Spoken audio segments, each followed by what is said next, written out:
Good afternoon, everyone. This is Jeff Rumberg. I'm a managing partner with MetricNet, and I will be your host for today's webcast on Service Desk Key Performance Indicators. I want to welcome all of you and thank you for participating in our webcast today. Before we get started, I have just a few administrative announcements to make. During the presentation, all of you will be in listen-only mode. However, if you have any questions during the webcast, you can type them in the dialog box that appears in the lower right corner of your screen, and I will pause once during the presentation to answer questions. Additionally, I'll remain on the webcast at the conclusion of today's presentation to answer any final questions that you might have or that I did not get to during the first Q&A break. This webcast typically lasts about 90 minutes, so for those who have other commitments later in the day, I should be wrapped up by about 3:30 or so Eastern Time in the United States. Now, I see that quite a few of our existing clients have joined us on the webcast today, and I want to thank you for that. I also counted quite a few on our webcast today that I met at the HDI conference last month. But for those who are not familiar with MetricNet, let me give you just a brief introduction. MetricNet's core business is benchmarking. We perform benchmarks for a variety of industries and functional areas. My role in the company is to manage the service desk, desktop support, and call center benchmarks and assessments for MetricNet. The work we do for service desks worldwide really spans the gamut, everything from benchmarking and idle assessments to consolidation studies and outsourcing analyses. Typically, the service desks that we work with are looking to optimize their performance, and we help them achieve that objective through benchmarking.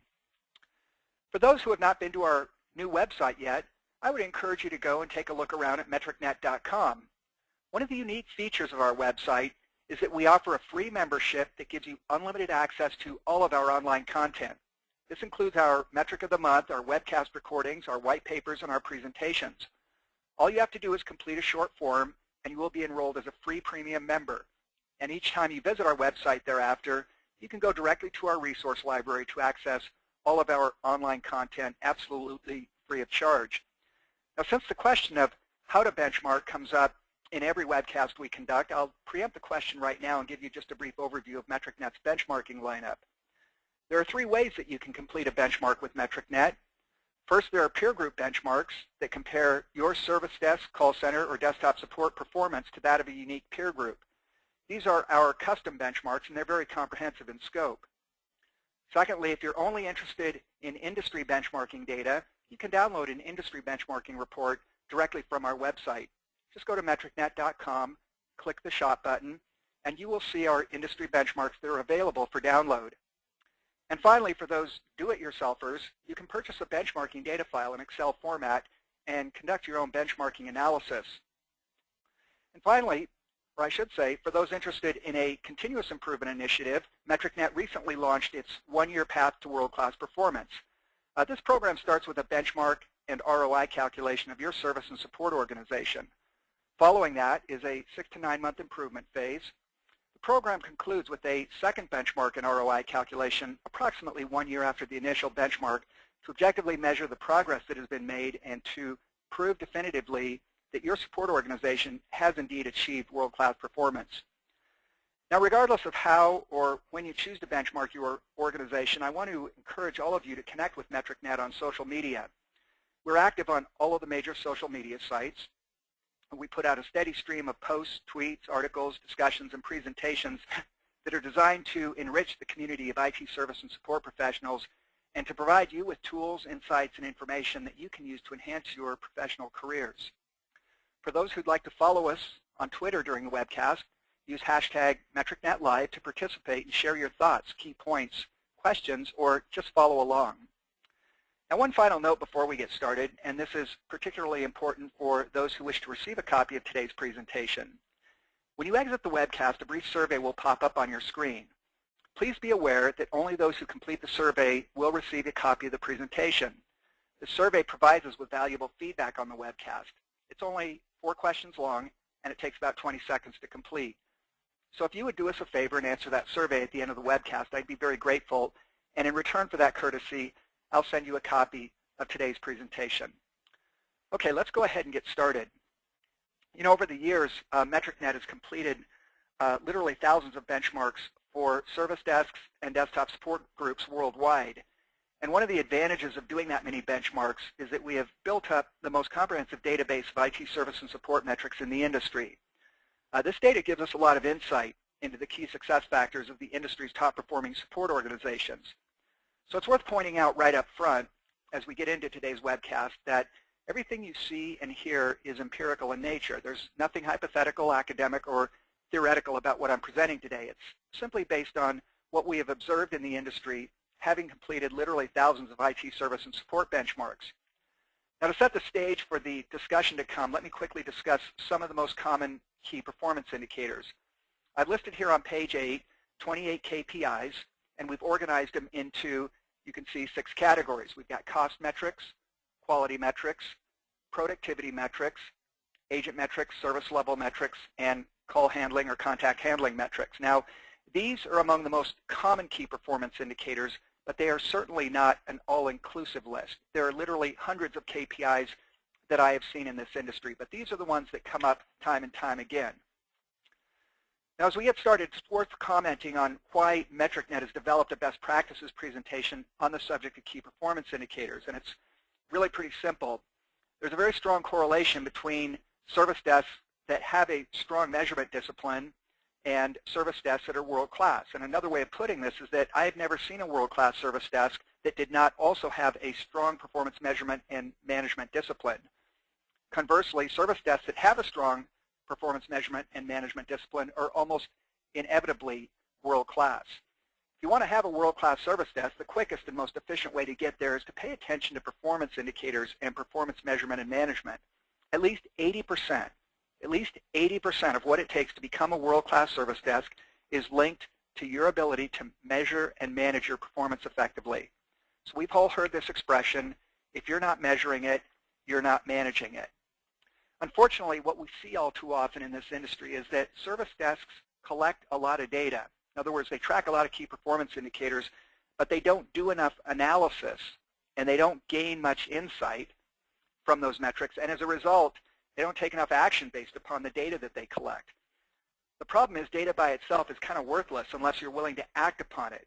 In fact, to illustrate this concept graphically, we can show that historically companies have spent about 75% of their effort when it comes to performance measurement and management on the measurement piece alone. They collect a lot of data, but then they don't spend a lot of time analyzing that data. They spend even less time developing action plans based upon that data, and as a result, there's very little action that typically results from the performance measurement. However, as you can see from this arrow here, the value increases as you move up this pyramid. And so what has emerged in the last 3 to 5 years is what we call the holistic approach to performance, measurement, and management. It de-emphasizes the performance measurement piece itself, and it overemphasizes the analysis, the action planning or prescription, and then the action itself. You see, performance metrics are of no value unless they inform intelligent management actions. And that's the whole premise behind the holistic approach to performance measurement and management, is that less is more when it comes to measurement, but you got to do something with those measures. You got to figure out what they mean, you evaluate and analyze them, you've got to develop action plans or make decisions based upon them, and then you have to act on those action plans, act on those decisions. So that brings us to the central issue of today's webcast, which is how can we turn KPIs into a competitive advantage, or more specifically, how can we leverage key performance indicators to achieve world-class performance in our service desk? Better, faster, cheaper. You've heard that. It's not just a cliche. It has real value. These are the 3 dimensions of competition. Better refers to higher quality. Faster means quicker cycle times, quicker times to resolve. And cheaper means lower cost per ticket, lower cost per contact. Now, I'm going to refer to world-class and best-in-class numerous times throughout this presentation. So I want to start by defining what it means to be a world-class service and support organization. The first element of our definition here, there are 4 components to it, is that you consistently exceed customer expectations. This results in a high level of customer satisfaction. But having good customer satisfaction by itself is not enough. You also have to manage your costs aggressively. So what we look for is costs that are below the industry average, cost per ticket, cost per inbound contact, below the industry average. And we look for practices that minimize the total cost of ownership. Specifically, do you maximize your level 1 resolution rates, and do you, when it makes sense, move those contacts to level 0, user self-help, user self-service. Third, and a bit more subjectively, you're following industry best practices. Now, the good news is that the industry best practices are pretty well defined and documented now. You don't have to go out and reinvent the wheel. You don't have to figure these out on your own. They are pretty well documented, and we like to see that a service desk is following those best practices. That's the third part of our definition here. The fourth and final piece, most subjective, is that every transaction adds value. And what this means is that the customer has a positive experience. That in turn drives loyalty, it drives positive word-of-mouth referrals, and it also drives a positive view not just of service and support, it drives a positive view of all of IT.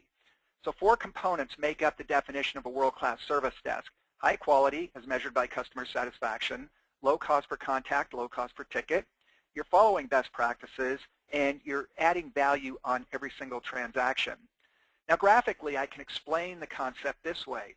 If we have a 2-dimensional chart with cost on the x-axis, cost per contact or cost per ticket, and then quality is measured by customer satisfaction on the y-axis, if I take some random data from our benchmarking database, they're represented by these blue circles here.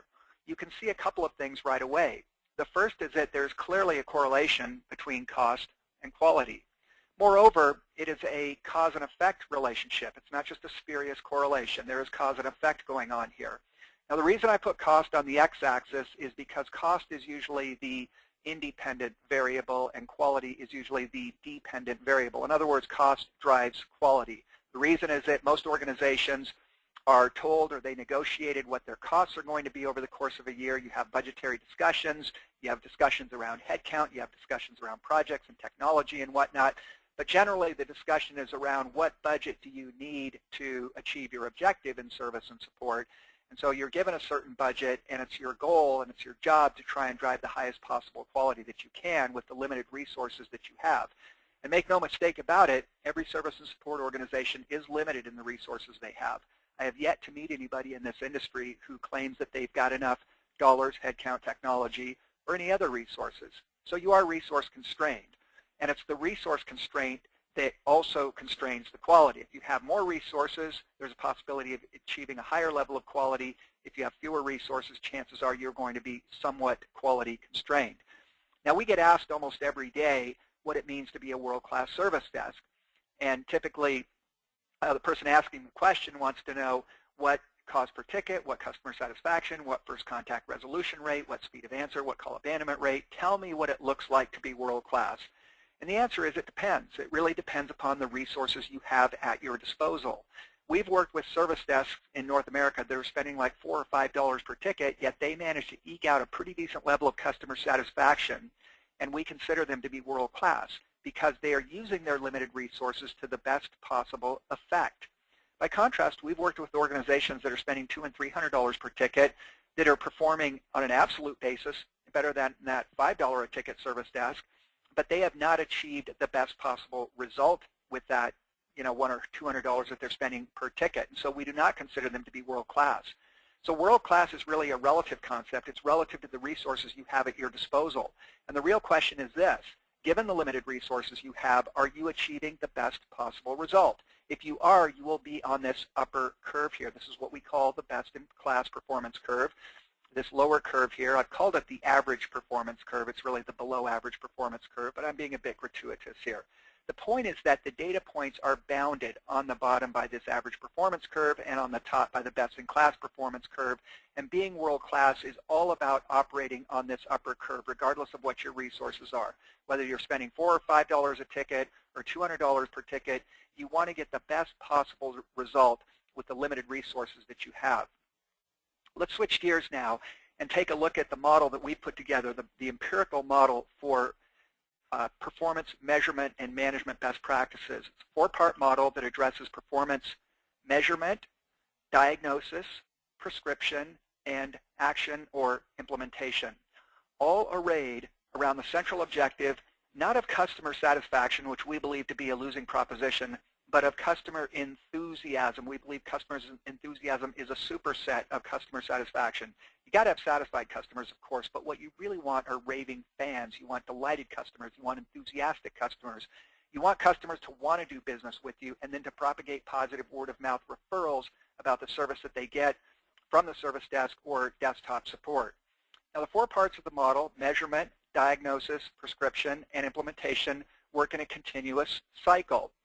And this is a synergistic model. And by that I mean you do not have to be excellent in any one of these 4 areas to have a world-class service and support organization. You just have to be above average. That's the power of the synergy here. If you're above average in performance measurement, diagnosis, prescription, and implementation, you will have a world-class service and support organization. By contrast, if you are top quartile or one of the best in measurement, diagnosis, and prescription, but you fail to implement or you're not good at implementation, you will not have a world-class service and support organization. In other words, strength in 2 or 3 areas does not make up for weakness in one of these areas.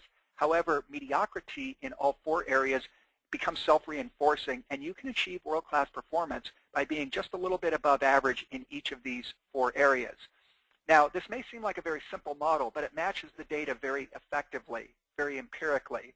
Let me give you a medical analogy here. If you go to see a doctor, one of the first things that doctor is going to do is take some measurements. They might take your temperature, your blood pressure, they might do some blood work, they might do an EKG. There's a lot of different ways that they can measure your bodily functions and figure out what's going on. But a good doctor isn't going to say, oh, gee, your temperature's elevated, your blood pressure's high, go home and get better. No, a good doctor is going to diagnose what those metrics mean. They're going to interpret that blood pressure and that blood chemistry and that EKG. And then they're going to prescribe something, not necessarily drugs, although it could be. It might be a prescription for drugs, a prescription for a change in lifestyle, like drink less, sleep more, stop smoking. It might be a prescription for surgery. It could be a lot of different things. But then it's up to you, the patient, to take action on that, to implement that. By the same token, world-class support organizations measure their performance. They use benchmarking to diagnose strengths and weaknesses. They develop action plans based upon that diagnosis, and then they act upon those action plans. They actually do something about it, and this continues in a continuous process, all, again, arrayed around the central objective of customer enthusiasm. So we're going to go through each of these 4 parts of the model, starting with performance measurement. Now, I showed you this list of KPIs before. There are 28 key performance indicators listed on this page, and once again, this is not an all-inclusive list. There are literally hundreds of KPIs that I've seen, but these are among the most common. First point I want to make about this is that you don't need all of these KPIs to effectively manage your service desk. In fact, less is more when it comes to service desk key performance indicators. What I'm showing here on page 19 are the 7 KPIs that really matter. Actually 6 KPIs and then what we call an aggregate metric, which rolls together some of these other key performance indicators to create what we call a balanced scorecard. Let me go through these quickly, and then we're going to drill down on each of them, and we're going to go through a benchmarking case study as well to talk about some of these key performance indicators. The first 2 metrics, cost and quality, as measured by cost per contact or cost per ticket, and customer satisfaction, are what we call the foundation metrics. Now, we call those the foundation metrics because everything boils down to one of 2 things in service and support. You are either trying to contain your costs or you are trying to drive a higher quality customer experience. That's it. Nothing else matters. Now, that greatly simplifies managerial decision-making in this environment because ultimately every decision you make, whether it's a staffing decision, a technology decision, taking on a project, adding headcount, changing the organization, training, whatever it might be, that decision in the long run has to yield one of 2 results. It either has to reduce or contain your costs, or it needs to improve the quality of the customer interaction. If it doesn't do one or both of those things, it's not worth doing. Simple as that. That might sound very draconian, but it does greatly simplify management decision-making in this environment. Cost and quality are the yin and yang of service and support. Driving low cost, driving high-quality customer interactions is your ultimate goal in service and support, and every decision you make should be subjected to that simple test. Will this in the long run contain my costs, and or will this in the long run improve the quality of the customer experience? Now, when I do an assessment or a benchmark for an organization, I can't just go out there and tweak costs and reduce them without understanding what's going on. Likewise, I cannot just go out there and tweak customer satisfaction and automatically improve it. But what I can do is look at the underlying drivers of cost and customer satisfaction, and those are agent utilization. That is your big driver of cost. This is a measure of human resource productivity. And first contact resolution rate, or FCR, which drives customer satisfaction. You don't have to take my word for this. I'm going to show you some empirical data in a few slides here that shows you how FCR drives CSAT and how agent utilization drives cost per contact. But this is a labor-intensive function. Roughly 2/3 of the total cost in a service desk is comprised of your human resource salaries and benefits. That includes not only your agent salaries and benefits and your contractor salaries and benefits, but also the salaries and benefits of the indirect personnel, such as team leads, supervisors, workforce schedulers, QA/QC professionals, trainers, and the like. But 2/3 of your cost is tied up in your personnel, and that is why any serious effort to contain cost has got to look at human resource productivity. The next metric is a TCO, or total cost of ownership metric, first level resolution rate. This is a measure of the percentage of contacts you resolve in the service desk at level 1 divided by all contacts that are potentially resolvable at level 1. You don't want a hardware break fix or a hardware move, or move ad change, physical move ad change, to count against you in the denominator of this FLR calculation. So you carve those out. So again, first level resolution is what you resolve at level 1 divided by the potential that can be resolved at level 1. So let's say, for example, that you take 1,000 tickets a month. I'm just making this up, of course. And you resolve 800 of those tickets at level 1, and you determine that 900 of those tickets could have been resolved at level 1. So your FLR calculation becomes 800 resolved divided by 900 resolvable, so 8/9, whatever that works out to. So again, the denominator carves out of the FLR calculation those incidents that cannot be resolved at level 1. But FLR, first level resolution rate, is an important measure of total cost of ownership, because the higher the number it is, the fewer tickets are being pushed out to M-level support, like desktop support, level 3 IT, for example, where the cost of resolution is much greater. And again, I will illustrate that with some data in a few slides here. The next metric on our short list of the ones that really count is agent job satisfaction. Now, people are sometimes surprised to see that agent job satisfaction would make the short list of metrics that really matter. But what we found is that job satisfaction has an indirect effect on almost every other KPI in the service desk or in desktop support. High levels of job satisfaction are positively correlated with high levels of customer satisfaction. They're inversely correlated with cost, meaning the higher the job satisfaction is, the lower the cost is. They're also inversely correlated with absenteeism and turnover, meaning the higher the job satisfaction, the lower the absenteeism and the lower the turnover is. So what's not to like about that metric? It does not directly affect those metrics I talked about, but it does indirectly affect cost, customer satisfaction, absenteeism, turnover, and handle time. And when I go in and do an assessment or a benchmark of an organization, I care a lot less about whether or not the manager of that support organization knows the difference between an ACD and an abandoned call. That doesn't matter to me. What I do care about is, can that manager maintain the morale of the organization as measured by high levels of agent job satisfaction? Because if they're able to do that, almost everything else will take care of itself. So job satisfaction is a critical metric. It has a secondary effect on almost every other KPI in service and support. It ripples throughout the organization. High levels of job satisfaction correlate to positive trends in just about every other metric. Then finally, because we've got so many moving parts here, sometimes it's difficult to answer the question, are we better off this month than last month? Are we better off this year than we were last year? Are we better off this quarter than we were last quarter? Looking at just cost or customer satisfaction or first contact resolution rate, you've got so many metrics and they're oftentimes moving in different directions. It's difficult to answer those questions. So what MetricNet has done is come up with a proprietary scorecard. We call it the balanced scorecard. I'm going to show you in a few minutes how to build the balanced scorecard that answers that question for you, that answers the question, how are we trending? How are we performing? Are we better off now than we were last month, last quarter, last year? In fact, let's take a look. I'm going to jump around a little bit here. We're going to look first at this FLR, first level resolution metric, and then we're going to look at the balanced scorecard. And then we're going to go into a case study where we look at the remaining metrics, cost per contact, customer satisfaction, agent utilization, first contact resolution rate, and agent job satisfaction. But before I do that, let me get to our first polling question of the day. And the first polling question of the day has to do with first level resolution rate. Let me launch the poll. And here it is. First poll of the day.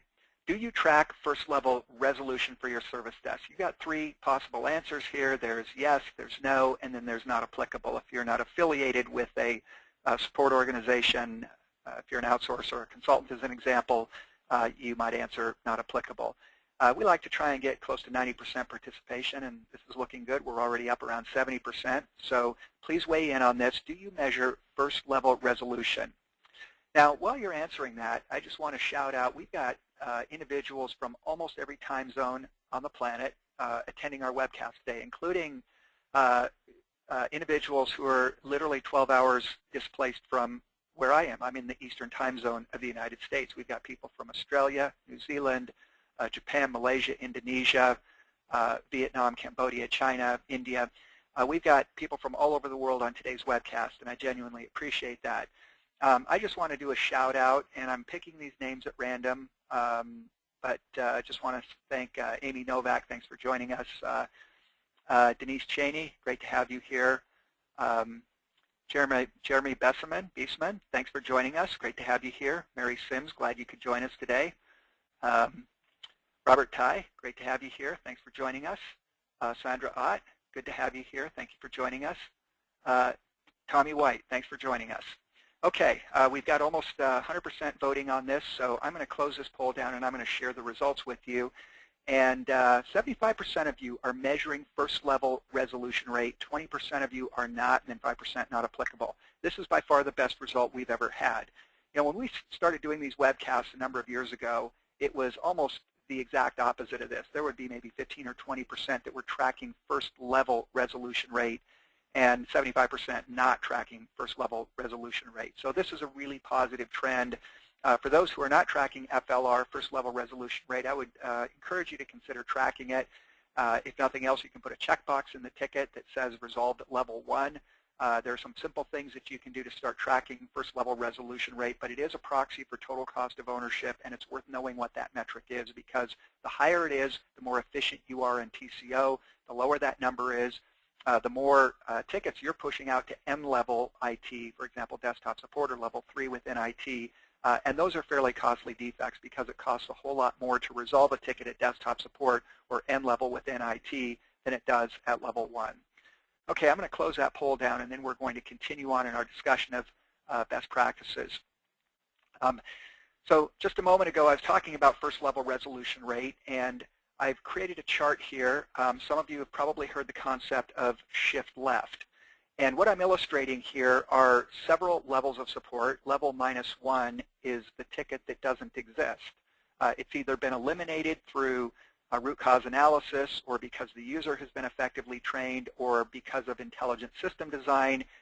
It is possible to eliminate tickets at their source. That's what we call level -1. It's a difficult thing to measure, but effective root cause analysis programs have been known to reduce inbound ticket volumes by as much as 15%. Now, level 0 is user self-help. There still is a cost associated with that because you have to create the infrastructure for the self-help portal. On average in North America last year, that was about $2 for a self-resolved call, like a user-enabled password reset. Then you get to level 1. The fully loaded cost of resolving a ticket at level 1 last year in North America was around $22. At desktop support, the number is $62. If you push it out to some level within IT, we call it level 3. About $85. If you get field support involved, you get into a vehicle and you drive someplace, you're looking at about $200 a ticket. And when you get the vendor involved, it's almost $500 a ticket. Now, if you've heard the concept shift left, the idea is if you can turn a level 2 ticket into a level 1 ticket, you can potentially save the organization quite a bit of money. You can see that each time you move to the right, the cost of resolution increases. And so what you want to be doing is engaged in practices like training, tools, and technology at level 1.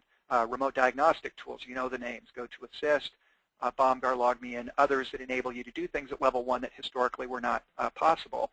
That, combined with knowledge management, combined with effective training, can help you maximize your first level resolution rate and hence avoid tickets that are resolved at level 2 that could and should have been resolved at level 1, or are resolved at level 3, field support or vendor support, that again could and should have been resolved at level 1.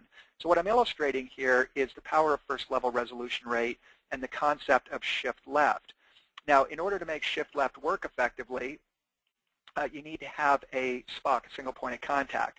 Now, in this diagram, what I've shown is the user community out here in the far left. I've shown the level 1 service desk right here, and then I've shown N-level support, desktop support, field support, level 2 IT support, and vendor support. Now, key SPOC principles include the fact that the enterprise will take an end-to-end view of user support, and it gives the user this single point of entry for all IT-related problems and issues.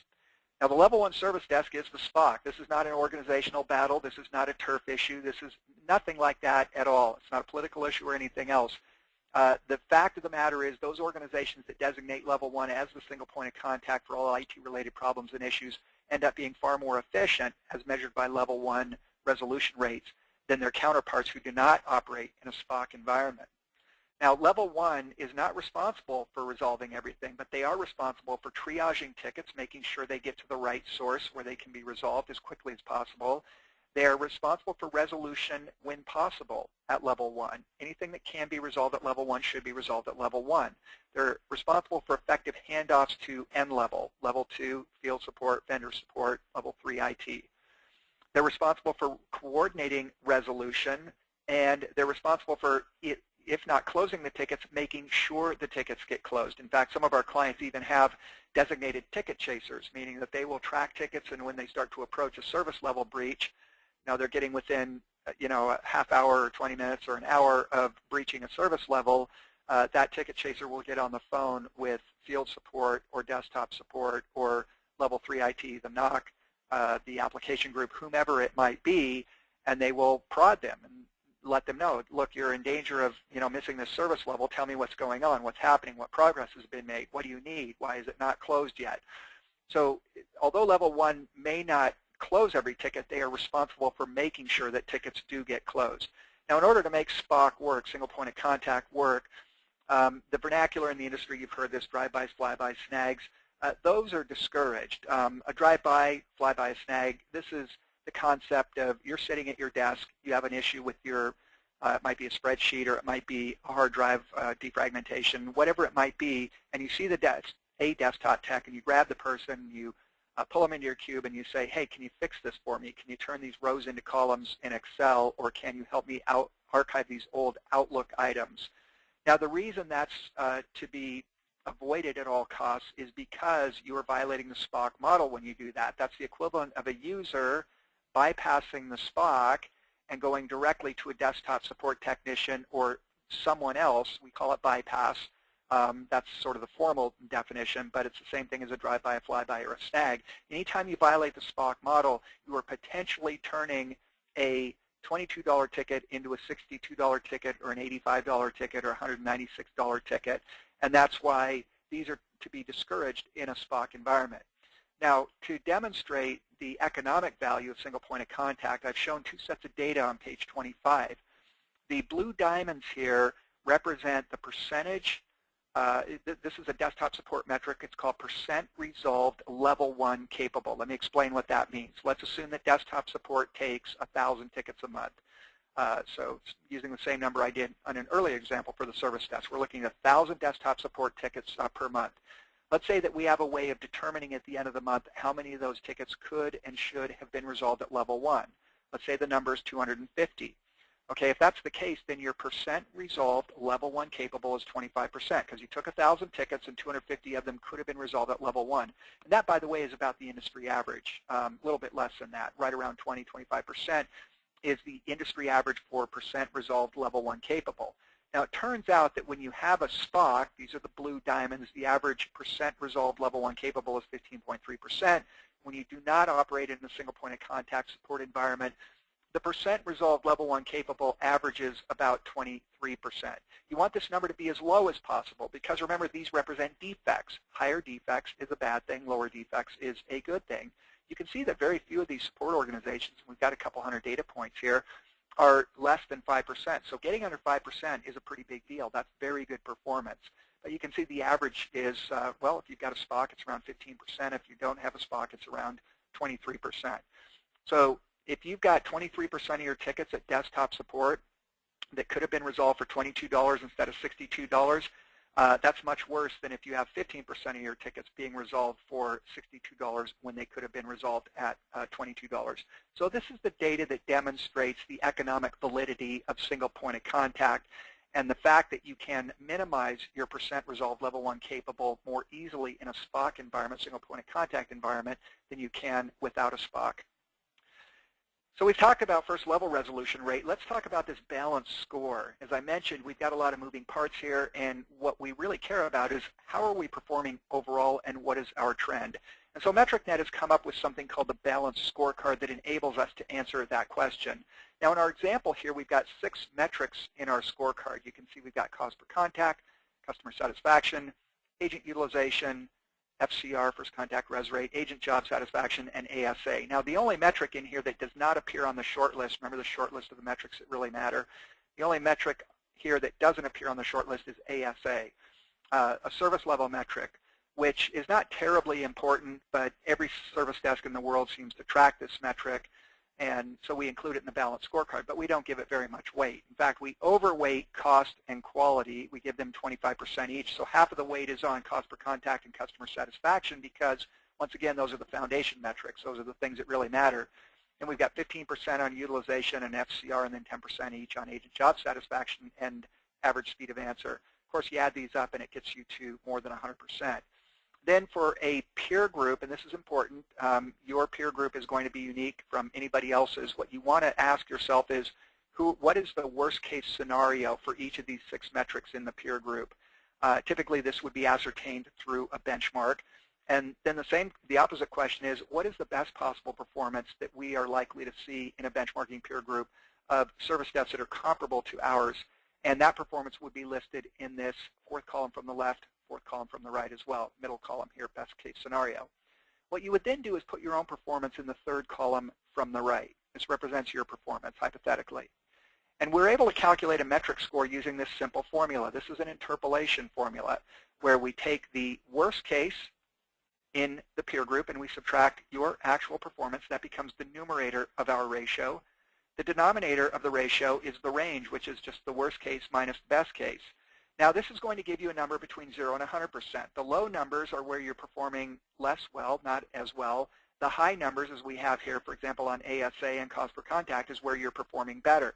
This metric score represents the distance you are along the path from the worst case to the best case. So if we were to divide up this range from $55 to $9, this particular organization at $21.83 is 72.5% of the way from the worst case to the best case. When it comes to customer satisfaction at 77.2%, they are about 39.9% of the way from the worst case to the best case, meaning that they are much closer to the worst case than they are to the best case. Now, the final step in constructing the scorecard is to multiply each of these 6 metrics by their respective metric weightings. So we come up with a balanced score in the far right for each of the 6 metrics. And when we add that together, we end up with a single overall indicator. Now, in this case, it's 55.6%. You might look at that and think, well, that's not a very good score. And by the way, the score will always range from 0 to 100%. It can't go higher than 100%, and it can't go lower than 0%. Now, it turns out when we run hundreds of service desks through this algorithm, the average score is only about 50%, and it's a nice bell-shaped curve. It's a normal distribution with tails running off to the right above 70%, tails running off to the left below 30%. Generally, if you're in the range of 50 to 60 or 62%, you're going to be second quartile. If you're above 60 or 62%, you're going to be top quartile. If you're between, say, 40 and 50 or 38 and 50, you're going to be third quartile. And if you're below 38% or sometimes below 40%, you're going to be in the 4th quartile on performance. So although this score doesn't look that good, it's actually an above average score. Now, this enables us, by creating this score, keep in mind that we've taken a disparate set of metrics, some with units of dollars, some with units of percent, some with units of seconds. We've normalized them, we've aggregated them, we've rolled them together, we've created this overall measure. It allows us to compare to other support organizations. We've got about 100 listed on this page right here.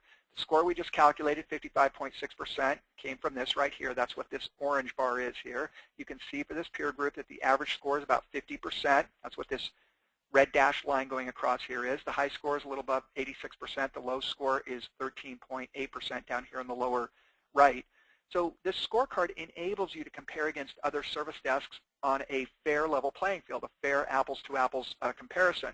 Moreover, what you can do is update your scorecard monthly or quarterly and see what the trend is. This is real data from a MetricNet client from a couple of years ago.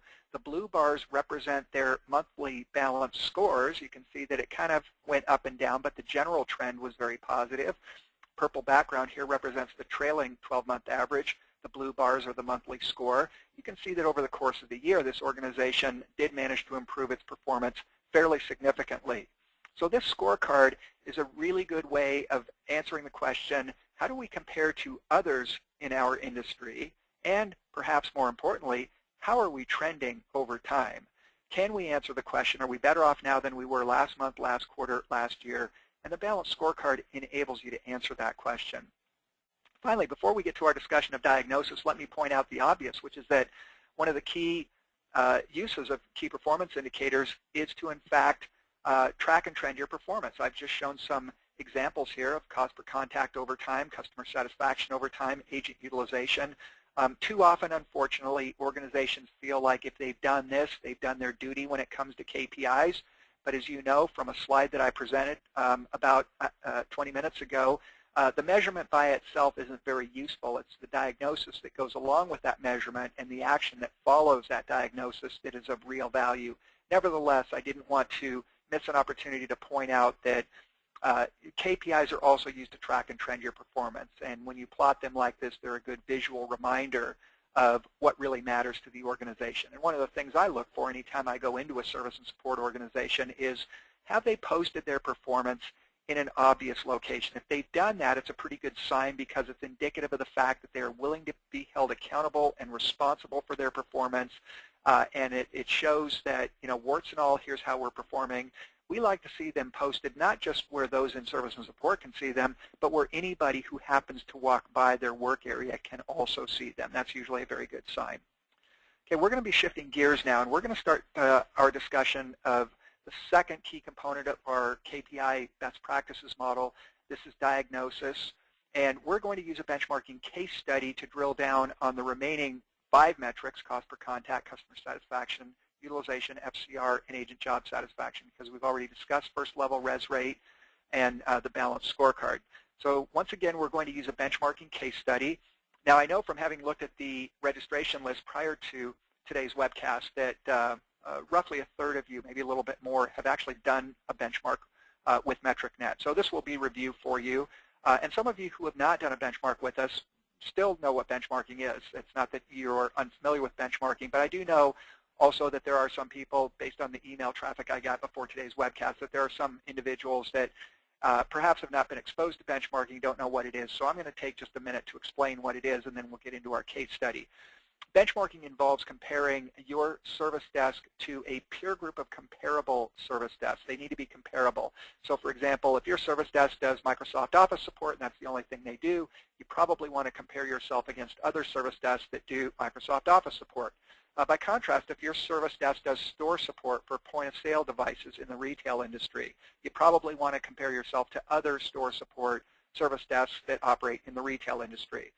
If your service desk supports proprietary business applications, primarily in SAP and Oracle, for example, you probably want to benchmark against other service desks that do the same things, because the nature of the support you provide will drive your handle time, and the handle time in turn will drive the quality of the people that you hire, the experience levels of the people that you hire, and will also have a huge impact on your cost.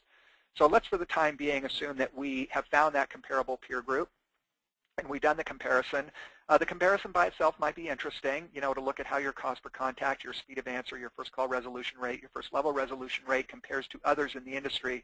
But the more important piece of benchmarking is to figure out how those that are performing better than you, if they've got lower cost, higher customer satisfaction, better first contact and first level resolution rate, you want to know how they did that. Now, the real value of benchmarking is this. You don't have to learn through trial and error. You don't have to improve incrementally at a snail's pace, at an evolutionary pace. You can build upon the industry's proven best practices and achieve world-class performance not at an evolutionary pace, but at a revolutionary pace. That's the real power of benchmarking, is that it doesn't have to take you months or years to become world-class. You can get there in a relatively short period of time without spending an inordinate amount of money. You can build upon the proven best practices of the industry's superior performers, thereby bypassing the traditional incremental approach to trial and error improvement, leapfrog ahead of all that, build upon the industry's proven best practices to achieve world-class performance, again, not at an evolutionary pace, but at a revolutionary pace. Now, there's one more point I want to make about benchmarking. You may recall this chart from very early on in our discussion. We've got cost per contact on the x-axis, customer satisfaction on the y-axis. I used the chart initially to define what it means to be a world-class service and support organization. I'm using the same chart but for a different purpose here. I'm illustrating what benchmarking does for an organization. So if you take an average performing or a below average performing support desk, what benchmarking enables you to do is move the needle on both of these dimensions, i.e. reduce your cost and at the same time improve the quality of service. Now, they say there's no free lunch in the universe. If you've ever taken a physics course, you probably have heard that. And strictly speaking, when it comes to the second law of thermodynamics, that's very true. But when it comes to processes that have not been optimized, it's not true. An unoptimized process represents a process that is not as efficient or as effective as it could be. And so if your support organization has not been optimized, benchmarking is the quickest, most effective tool to optimize your performance. It enables you to reduce your cost and simultaneously improve the quality of your support. So that brings us to 2 more polling questions. Let me go ahead and open those up. And the polling questions, as you can imagine, have to do with benchmarking. The first polling question here is, have you benchmarked your service desk within the past year? So we're always interested in tracking this statistic. It has been steadily creeping up over the years and to the point where typically close to 30% of the industry is benchmarking their service desk on an annual basis. So we'll see what the results say this time around. Okay, we're getting good participation here. We're up to about 80% having voted. So if you want to weigh in on this poll, please do so. Have you benchmarked your service desk within the past year? Okay, another few seconds here, and then I'm going to close the poll down and share these results with you. So here are the results of that poll. 25%, yes, you've benchmarked within the past year. Another 67%, roughly 2/3 have not, and then 8% not applicable. Okay, there's a follow-on question. So 25% yes, 67% no, have not benchmarked within the past year. Let's open up the final polling question of the day, which is a related question. And the final polling question of the day is this. Do you plan to benchmark your service desk in the future? And you've got 5 choices here. Yes, within the next 90 days. Yes, within the next 6 months. Yes, within the next year. No plans to benchmark at this time, and then not applicable. And again, we're getting good participation. We're up to about 60%. So please weigh in on this poll. We're always anxious to see how benchmarking is trending and who's planning to do it and what the statistics look like. Okay, we're up to about 80%, so if you want to weigh in on this, please do so. I'm going to close the poll down in just a few seconds here. Do you plan to benchmark in the future? Okay, I'm going to close that poll. I'm going to share the results with you, and here's what they say. 17% are planning to benchmark within the next 90 days. Another 17% within the next 6 months, 28% within the next year, and then 28% do not have plans to benchmark at this time. Now, recall from the prior poll that roughly 25% have benchmarked within the past year, and another 67% had not benchmarked within the past year. So my hope is that the 25% who said they're not planning to benchmark within the next year, or had benchmarked within the last year, are part of the same 28% that say we have no plans to benchmark at this time.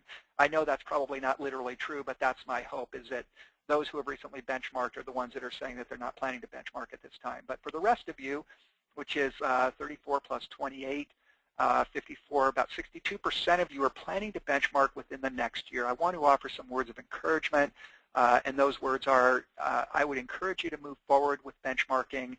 I think you'll find that it's probably one of the most cost-effective decisions and investments you can make in service and support. It doesn't have to cost a lot of money. It doesn't have to take a lot of time, but the rate at which it accelerates your path to world-class performance more than justifies any time and cost associated with it.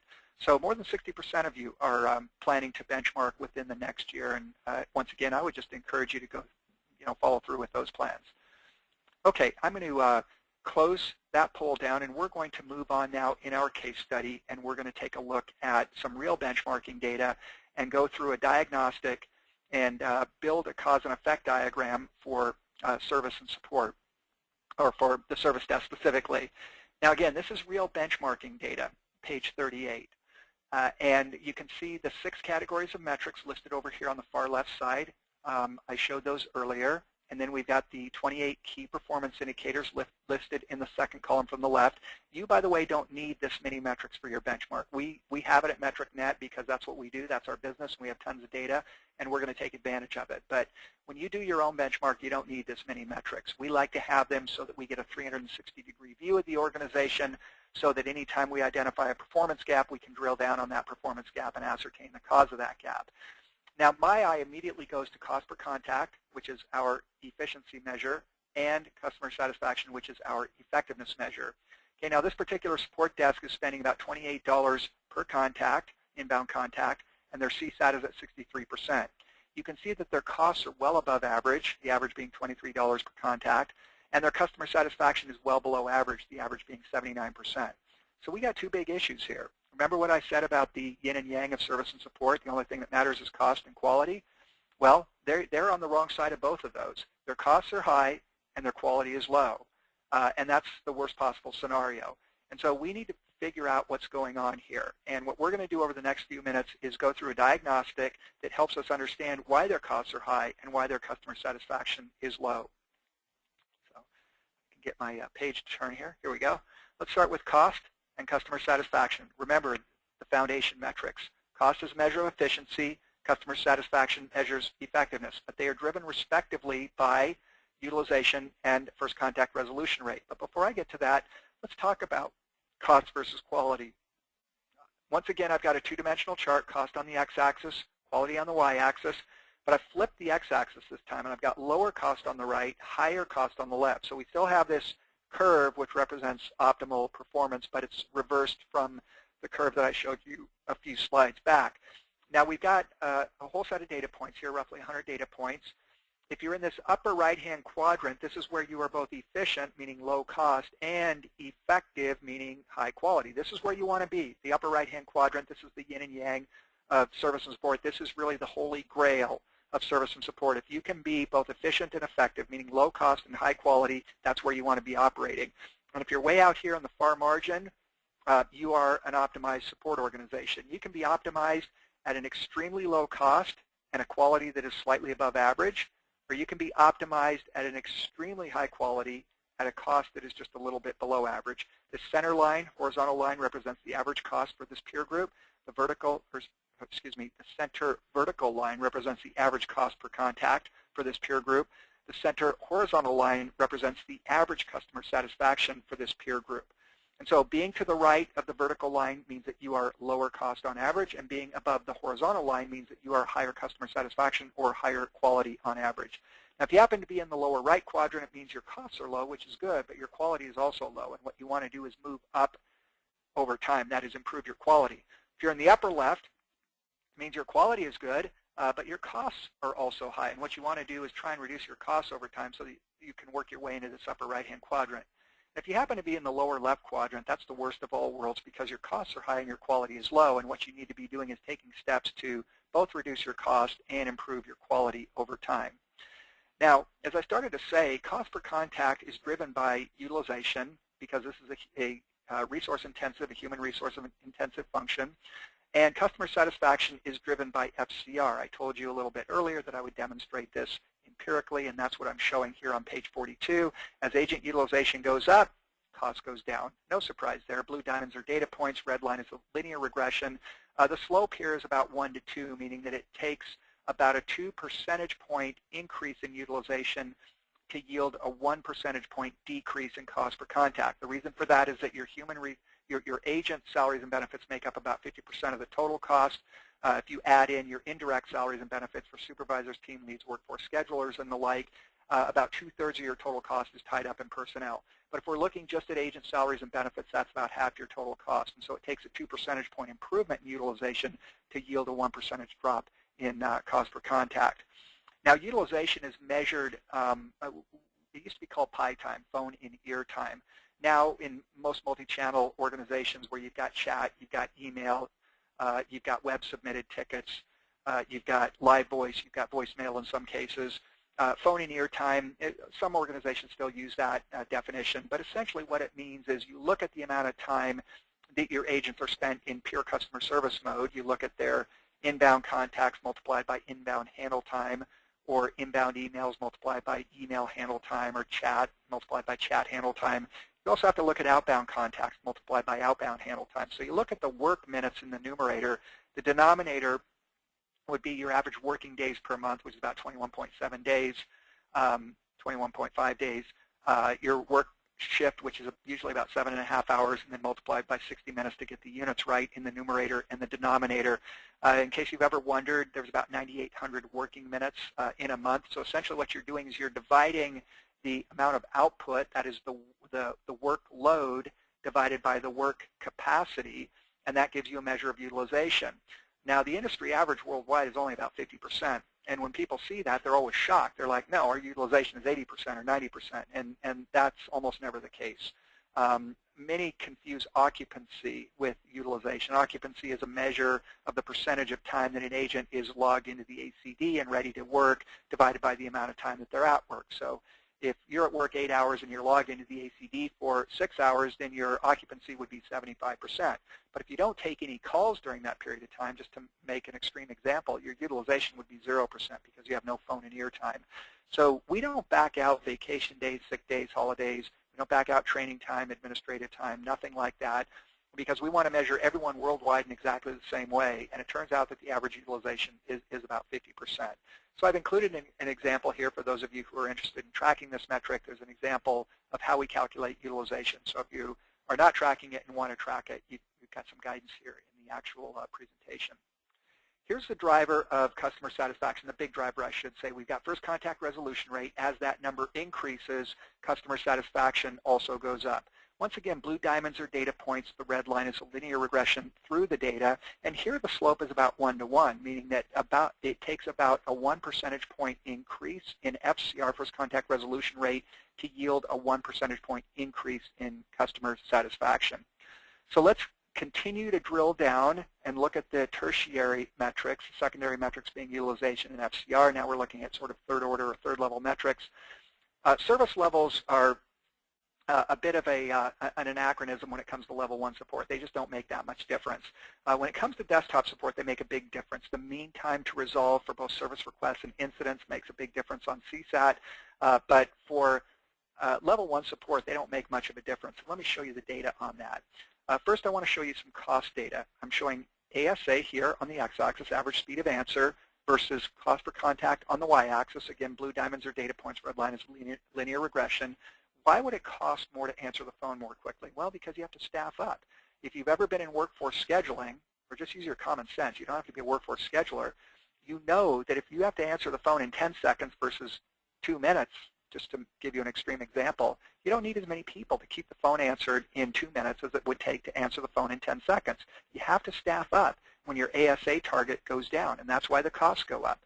Same thing is true of call abandonment rate. Again, blue diamonds are data points, red line is a linear regression. As the abandonment rate decreases, cost goes up. Once again, why? Because you have to staff up in order to keep that abandonment rate down. Now, historically, there's been a myth in this industry that if we can keep the ASA down and the abandonment rate down, we're going to have happy customers. Well, it turns out that's not true at all. All that does is it drives your costs up, but it gives you nothing in terms of customer satisfaction.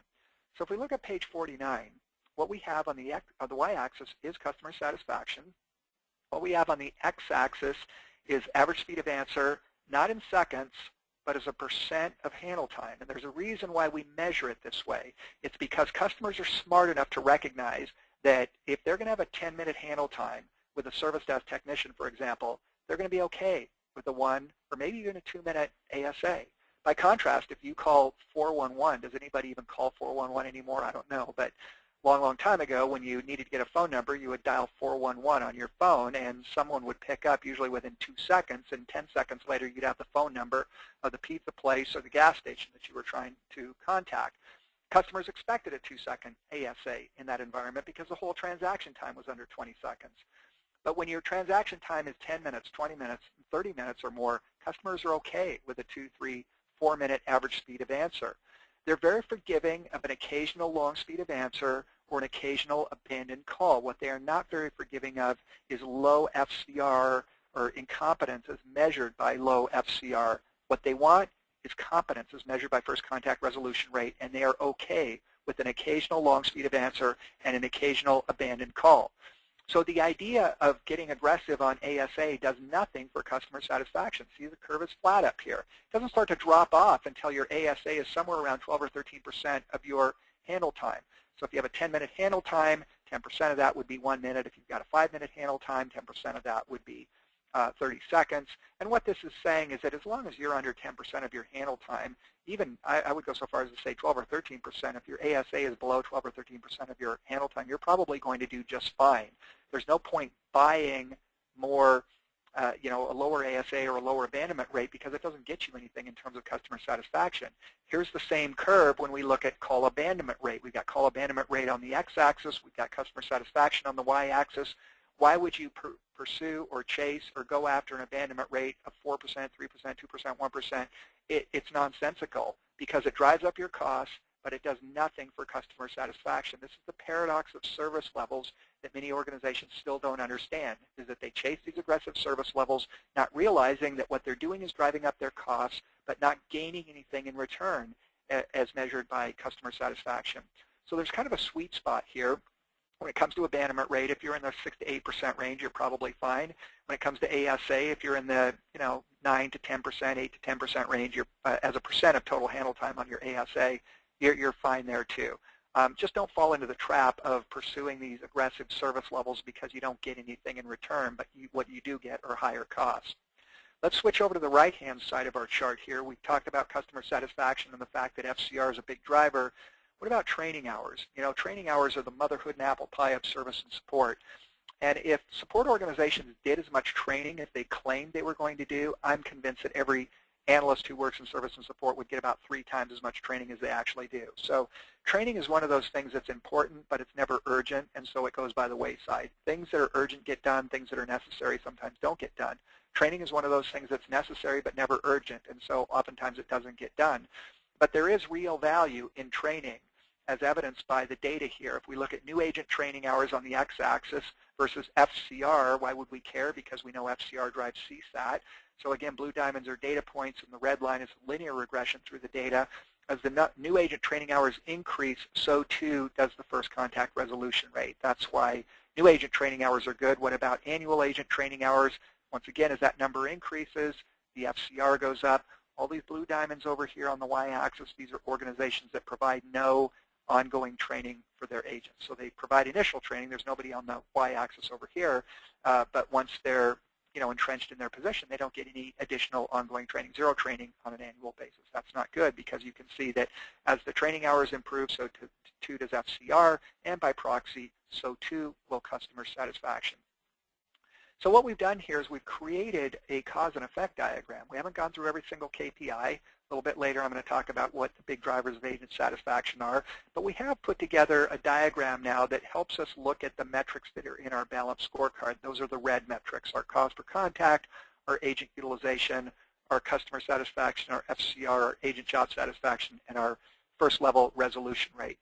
Now this linkage is pretty important to understand, because if you understand it, you suddenly have power to pull the levers you need to pull in order to achieve desired outcomes. If you want to improve your cost, that is reduce cost, look at improving your agent utilization, and look possibly at backing off of your service levels if the service levels are too aggressive. You might also look at the ratio of agents to total FTEs. The average in this industry is about 79%. If you're higher than that, you're very managerially efficient, meaning that you are not top-heavy. If you're lower than that, especially if you're significantly lower, like if you're at 70% or even 65% agents to total headcount in your service desk, then you're top-heavy. You've got too many indirect personnel and not enough agents. Scheduling efficiency can also impact agent utilization. Over here on the right, we see customer satisfaction driven primarily by FCR, but also by agent job satisfaction. And agent job satisfaction is a function of the amount and quality of coaching, the amount and quality of training, and the existence of bona fide documented career path. So this linkage is pretty important to understand. All the KPIs are interconnected and interrelated. When one KPI moves, all of them move as well, some less than others. There are some weak cause and effect relationships here, but there are many strong cause and effect relationships here. Agent utilization versus cost per contact, strong cause and effect relationship. FCR versus CSAT, strong cause and effect relationship. And agent job satisfaction versus CSAT, also strong cause and effect relationship. But the point of all of this is to get back to our benchmarking chart and answer the question, why are our costs high and why is our customer satisfaction low? Well, remember the big driver of cost, agent utilization, secondary driver, service level. So let's take a look at those. Our agent utilization is 46.7%. The peer group's at 53.1%. Okay, why is that? Low utilization is leading to high costs. So here's our first red flag, if you will. Now, what about service levels? That becomes oftentimes a secondary driver. We went through that just a few moments ago. If we look at their service levels, we've got 18 seconds for ASA, which is very aggressive, and we've got a 2.9% abandonment rate. Look at the peer group. Their ASA is 45 seconds, and their abandonment rate is 8.1%. When I asked the manager of this service desk why their ASA was so low and their abandonment rate was so aggressive, what she told me was that the CIO told her to keep the ASA under 20 seconds and the abandonment rate under 3%. So this is a classic example of someone who thinks that good service levels are going to drive high levels of customer satisfaction, but all they really do is drive high levels of cost. So the remediation here, the diagnosis and the remediation was pretty straightforward. You can see that their turnover was about 30% per year. And so our advice was, you need to use this turnover to your advantage because right now you're overstaffed. You're overstaffed to hit this 18-second ASA and the 3% abandonment rate. You need to drop by about 6 FTEs. The good news is you can get there pretty quickly with 30% turnover, which is about the peer group average. With 30% turnover, you don't have to fire anybody or lay anybody off. If you just attrit and do not backfill, the next 6 FTEs that leave, you will be right-sized. You will see your utilization go up, which it did within about 90 days. They got up to about 55% utilization, and their costs got down to around $21 per inbound contact. Pretty straightforward stuff. If you know the cause and effect relationship between these KPIs, you can diagnose what's going on pretty easily. Essentially, aggressive service levels were driving low utilization, which was driving high costs. So to reverse that, back off on the service levels, they went to a call abandonment rate target of 6% and an ASA target of, I think it was 50 seconds, but they actually ended up something below that, around 40 seconds. And again, within about 90 days, they had corrected the problem. Real simple stuff. So that was the cost issue. What about the quality issue? Their customer satisfaction is 63%. It's well below the peer group at 79%. We know that one of the big drivers of CSAT is first contact resolution rate, so let's look at what's going on there. They're at 51.3%. The peer group's at 71.2%. Okay, so there's a big red flag. Let's figure out what the smoking gun is. Could it be something related to training hours? Okay, training hours, big driver of FCR. So we look at training hours. We see that the new agents get 36 hours of training. The peer group gets almost 80 hours of training. On an annual basis, the agents get 12 hours of training. The peer group gets about 34 hours of training. So again, the diagnosis was pretty straightforward. Their agents just weren't being trained effectively, and they were not focusing on FCR, first contact resolution rate, as an important metric. So by putting in place an FCR goal and providing additional training specifically focused on the topic of first contact resolution rate and improving first contact resolution rate, once again, in a relatively short period of time, they were able, through additional training, to improve their FCR. They got to about 75% within a relatively short period of time, and they saw their customer satisfaction go from 63% to almost 85%. So pretty straightforward diagnosis. This is not rocket science. You just have to understand what the cause and effect relationship of these most important key performance indicators are, because if you understand that, you can go through a whole set of data, you can diagnose where the strengths are, where the weaknesses are, and then develop action plans that enable you to close those performance gaps over time. Okay, Now, I was going to do a Q&A here, but it's already 8 minutes after, and I want to make sure that I end on time at 3:30 in about 22 minutes. So I'm going to skip this Q&A, but rest assured at the conclusion of my presentation, in a little more than 20 minutes, I will answer all the questions that you've typed in, and including those that you type in, between now and the conclusion of the webcast. So in the interest of time, I'm going to skip the Q&A right now, but I will answer all of your questions at the conclusion of the webcast. Let's talk about the two final components of our model. So far we've talked about KPIs, less is more, the 80-20 rule. We've talked about benchmarking as a diagnostic tool and the one-to-one correspondence between organizations that benchmark and organizations that are world-class. Let's talk now about what we do with this diagnosis. Well, I put together a set of what I would call cheat sheets. It's a little bit of a pejorative, but that's kind of what they are. The first one has to do with performance measurement. The second one has to do with human resources.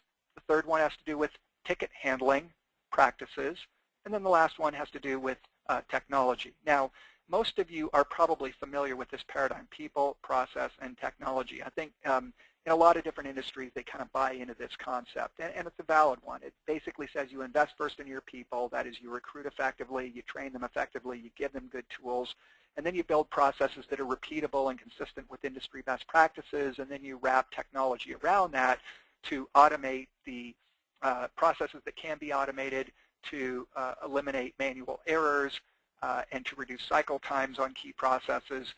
But basically the paradigm was people, process, and technology for many decades in this industry. But I would submit that there's an even more fundamental building block, and that building block is metrics. In fact, that's what this webcast today is dedicated to, is the concept of key performance indicators and the idea that they can help you create and build and sustain a competitive advantage in IT service and support. Now, you'd have to take my word for it. We've actually got some data where we looked at the maturity of an organization's metrics discipline, what we call performance measurement and management. We had 143 data points here, and we regressed this against the service desk balance scorecard. Now, we went through the scorecard earlier. I explained how that worked, and what we can see here is that at maturity level 1, which is the least mature when it comes to KPIs, if you're not measuring anything, you don't even know your volumes, you don't even know how many people you've got in some cases, you would be at maturity level 1 on KPIs. If you're at a maturity level 5, you're going to be doing everything that we have outlined in today's webcast. Now, what you can see here is that as the metrics discipline becomes more mature, the balance score increases. And that's the whole point of showing you this chart, is that the maturity of the performance measurement and management discipline can and does drive performance within a support organization. So we believe that metrics are an even more fundamental building block, which is why the cheat sheets were put together, starting with performance measurement and management, going to human resource management, processes, and then technology. Now let me explain how these charts work, and I'll use the human resource chart just as for illustrative purposes. What we have here are kind of two dimensions. We've got the rows, and we've listed some of the better known or better understood success factors for human resources. We haven't listed all of them, but recruiting, training, career pathing, there are success factors around these things. The other dimension are some KPIs. I call them the affected KPIs. We've got cost per ticket, customer satisfaction, agent utilization, FCR, and so on. Now, at the intersection of these KPIs and these best practices, you have a cell. That cell will either be white, light blue, or dark blue. Now, if a cell is white, it means that there's no cause and effect relationship between the best practice and the affected KPI. If you have a light blue cell, it means that there is a weak cause and effect relationship between the best practice and the affected KPI. And if you have a dark blue cell, it means that there's a strong cause and effect relationship. Now, on first contact resolution rate, you would expect that training would probably have a strong impact on FCR, and it does. That's what that dark blue cell says. Most of these are pretty obvious, not all of them. But the whole idea of putting this together is to give you insight into what practices drive which metrics, because ultimately process, the things you do, drives performance. And I don't mean process literally from an ITIL perspective or an ITSM perspective. I'm talking about all the things you do in performance measurement, human resource management, your ticket handling practices, and your technology.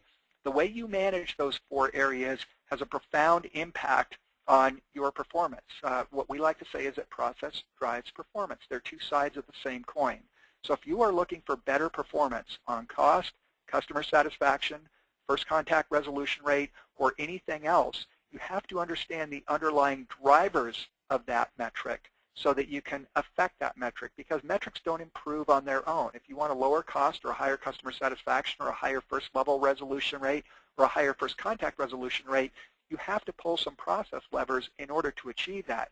You have to do something in human resources, in ticket handling, in technology, in order to change that outcome. So again, process drives performance, and this set of charts is designed to help you and assist you in identifying these cause and effect relationships. What drives these metrics? Well, there are a set of best practices around human resources, around performance measurement, around ticket handling, and around technology that drive these. Okay, let's move on to the final section of our best practices model. This has to do with implementation. So we talked about measurement, less is more. Diagnosis, you should be benchmarking at least once a year. Prescription, that is identifying what you need to do in order to improve your performance. And by the way, once you've gotten through diagnosis, the prescription is usually pretty easy. It's usually pretty obvious what you need to do. And this is true, in the medical analogy that I gave you earlier. Once the doctor, the physician, has diagnosed what's going on with you, it's usually pretty, that what you need to do is usually pretty straightforward. There's a designated path to improve your health or to change the condition that you might be experiencing. So the prescription is typically pretty straightforward. Once you've done an effective diagnosis, the prescription is almost a fallout from this diagnosis. But let's talk about this prescription, and or talk about the implementation, I should say. So as we talked about measurement, diagnosis, prescription, now this is where the rubber meets the road.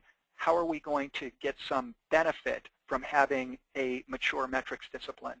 Well, what I've shown here is an illustrative slide. It's kind of a simplified example from a client of ours from a couple of years ago that started the year, and this would have been, gosh, at least 10 years ago, but they started the year with pretty dismal performance. They went through a benchmark. They identified a number of things that they needed to improve upon, and they set about, they established a goal to achieve world-class performance by the end of the year. Now, there were 8 key components of their action plan. The first thing is that they were going to document their call handling standards. Second thing is that they were going to create a balanced scorecard. They hadn't been surveying their customers, so they started that in May of that year. They put in place a documented career path for their agents. They started doing root cause analysis on their incoming call profile to try and eliminate calls at their source. They put in place performance standards for their agents, and I'm going to give you an example of this momentarily, and how organizations have created scorecards for their agents, just like we created a few slides back a scorecard for an individual service desk. They rewrote their IVR menu, and they put in place a parent witness call monitoring program. So, I'm simplifying the example. There were really only 8 key things that they did, but they did, within that 9-month period of time, they did achieve world-class performance. Remember the 4 elements of our world-class definition. You got to be high quality, that is high customer satisfaction, top quartile. Got to be low cost, got to be below average on your cost per contact. You've got to follow industry best practices, and you've got to add value on every single transaction. They fulfilled all of those criteria, and they got there in about 9 months. We've seen organizations get there much more quickly than that. But again, this organization was not in real good shape when they did their initial benchmark. Now, establishing performance goals is an important part of implementation, because you don't know if you have succeeded in modifying, changing, improving your performance unless you have goals in place. Now, you can establish goals for your help desk or your service desk, but the help desk, the service desk, is not a living, breathing entity, and so it doesn't respond to incentives. But agents and individuals and supervisors and team leads and workforce schedulers, they do respond to incentives. So it's okay to establish a performance goal for the service desk in multiple areas, but unless you are pushing that goal down to an individual agent level, supervisor level, team lead level, you're not going to get the results that you're looking for, because individuals respond to incentives, groups sometimes respond to incentives, but something that isn't even living, breathing entity can't respond to incentives. And so it's fine to have goals for your service desk, but you've got to be able to push those down to an individual level, and you've got to be able to drive accountability at that individual level, or you're simply not going to get the performance that you want. Now, what is a trend that has occurred in the last, I would say, 2 to 3 years is, in order to drive this accountability down to the individual level, Service organizations are starting to create individual balanced scorecards for every technician that works in the organization. So mechanically, this scorecard works exactly like the scorecard that I've presented earlier, the aggregate scorecard for all of the service desk. The metrics look a little bit different. And again, this would be created once a month or updated once a month for every technician that works in service and support. We've got a productivity metric, how many inbound calls do they handle in a month. We've got a quality metric as measured by customer satisfaction. We've got another productivity metric, what is their utilization. We've got an effectiveness metric, first contact resolution rate, and then we've got some soft metrics down here that are subjective, like teamwork and initiative and mentoring. And even though these are soft metrics, you can still quantify them. Just put them on a scale of 1 to 5, where 5 means excellent and 1 means just the opposite. Now again, subjective, that's okay, but the point is that what you're doing in this chart here is you are objectifying what is otherwise a very subjective process. Now we've all been on both the giving and the receiving end of performance reviews. And even when you get a good performance review, or even when you deliver a good performance review, we know that there's a certain lack of satisfaction that comes from delivering the feedback because it tends to be squishy, it tends to be subjective, it tends to be do the knuckle bump, yeah, you're doing a good job, keep it up, pat me on the back type of stuff. And what this does is it really objectifies and quantifies performance of each individual within the organization. You don't necessarily have to use the 7 KPIs that I've put in this scorecard. You can make up your own scorecard. Mechanically, I've shown you how this works. You put a weighting on each one of these metrics according to its relative importance. Those weightings have to add to 100%. For the technicians that work in your support organization, you show the worst and best case performers in these 2 columns, third and fourth column from the left. And then each individual will have a unique set of performance metrics in this third column from the right. This represents their actual performance. You use the interpolation formula down here in step 5 to calculate a score for each individual. This individual did very well on mentoring, got a score of 5, 100%. Did very well on teamwork, got a score of 5. Didn't do so well on customer satisfaction. Their average customer satisfaction was only 70%, and that was much closer to the worst end of the scenario than it was to the best end of the scenario. And so once again, finally, you multiply the metric score by the metric weighting, come up with a balanced score, you add it all up, and you get a single overall indicator for that technician's performance for the week, the month, the day, the year, any time frame you want to look at. Normally this is done on a monthly basis, and so the supervisor or the team lead will sit down with this technician monthly and go through the scorecard and look at the trend in the scorecard over time.